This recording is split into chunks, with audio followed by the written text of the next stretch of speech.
You ever write a new empowering affirmation like, I love myself, or I'm fit, strong, and healthy, or I'm rich, wealthy, and abundant, and then you write it out, or you read it out, or you listen to it, or you speak it, or incant it in front of the mirror, and there's a part of you that's like, bullshit.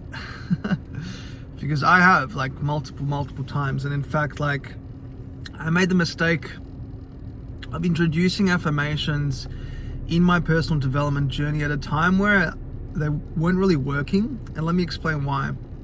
So I was really in the depths of a very vicious cycle of substance abuse. I'd almost lost my father to suicide. I was working in jobs that I despised and felt uncomfortable and bullied in. I'd gotten pulled over with drugs in my system. I went to court. I lost my job. I lost my license. I mean, I was an absolute mess. Just desperate, degenerate is how I saw myself at that point in time. And, I got into this whole personal development space, and I was really trying to, pick myself up out of the hole that I'd dug myself in. And I tried affirmations, and I tried incanting things like, I'm confident, I'm successful. But like, I was looking at my circumstances and my reality, and it was anything but that. And it directly contradicted what I was saying. And it just made me feel even shitter about myself, right? Like, can you relate? Like, have you, incanted or created these new empowering affirmations before, and you've gotten really excited about, hey, this is a new uplifting, positive idea I get to embed in my subconscious, and yet it just feels like a lie and it doesn't feel true. And the reality is it didn't work for me.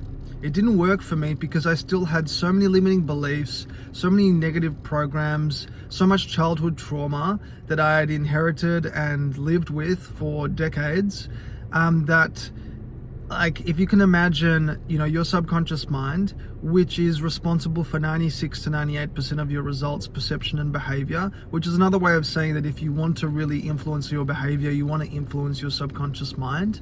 And you're trying to plant some fresh, new, beautiful flowers, i.e. positive affirmations, in your subconscious mind to start directing your, thoughts, beliefs, and habits and actions in a new empowering way.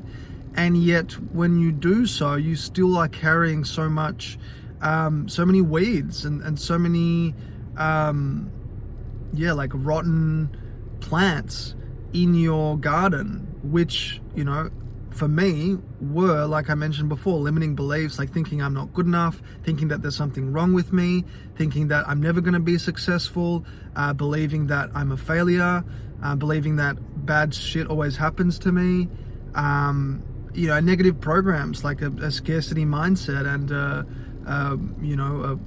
a constant cycle of rumination and worry that I inherited from my parents, coupled with so much childhood and adolescent trauma.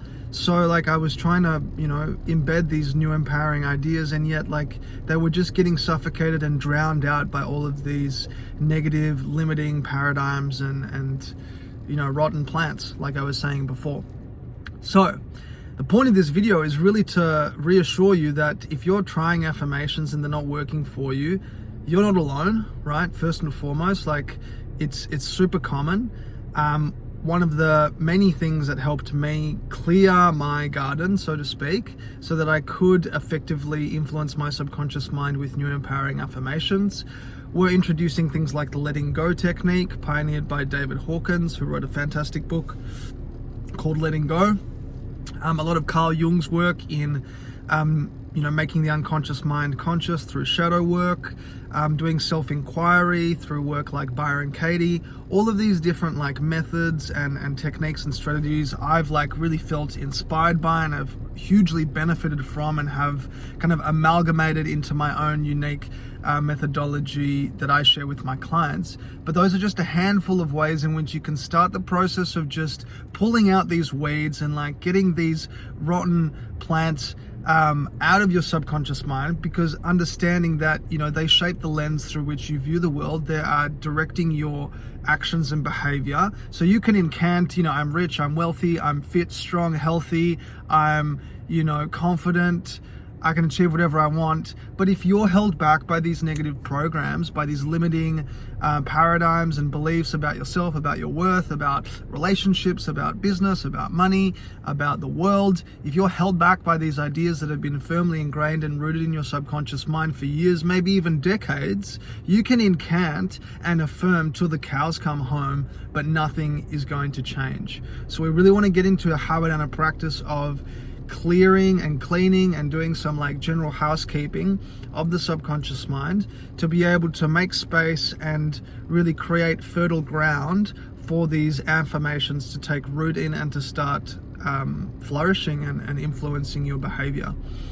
So I hope that's helpful for you. Just know you're not alone. Affirmations didn't work for me when I first got started. It wasn't until I actually got into these practices of letting go, of clearing out the unconscious, of making the unconscious conscious.